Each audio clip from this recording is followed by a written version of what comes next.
The New South Wales government is under fire for seemingly backtracking on its election promise of no privatisation. Julia Bradley has the details from Sydney. Julia, the government may need to sell off public land to achieve its housing goal.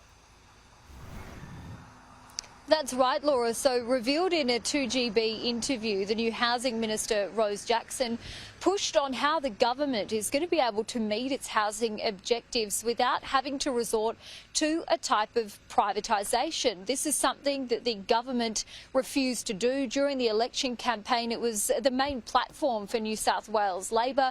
They've suggested they would not sell off any public assets if they won government. Now that they're in government, the question was put to them today about how they're going to achieve those housing objectives, and Rose Jackson, the Housing Minister, suggesting that the government's now open to selling off public land, Crown land, things like old hospital sites, old TAFE sites, and then converting them into residential housing or social housing as well. And Chris O'Keefe in this interview pointing out that if private developers are then involved in this, surely that equates to privatisation. Take a listen.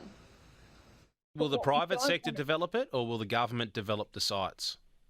Look, I don't think that kind of detail has been finalised yet. I suspect it will be private developers. I mean, the government has can I just stop you there, Minister? So you're talking about selling public land, Crown land? I mean, not necessarily, no. I mean, the government has a developer, Landcom, that, will be engaged.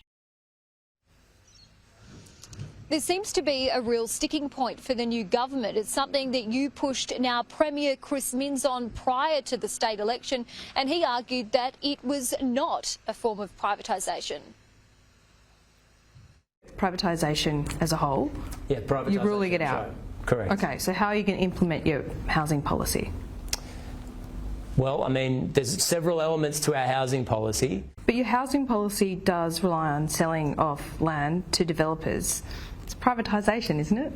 No, it doesn't. No, we'll certainly look at land owned by the people of New South Wales to make sure that there's opportunities for growth and housing in particular. But there's a role currently in New South Wales, it's at the moment run by Landcom, owned by the New South Wales government.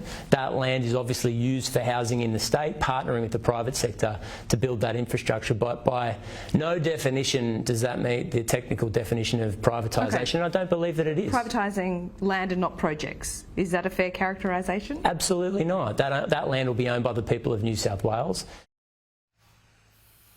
And this follows revelations that almost $3.6 billion worth of public housing stock and land was sold off under the former coalition government during their 12 years in government. And during that time, just over 4,000 public housing properties were built from the proceeds of those sales.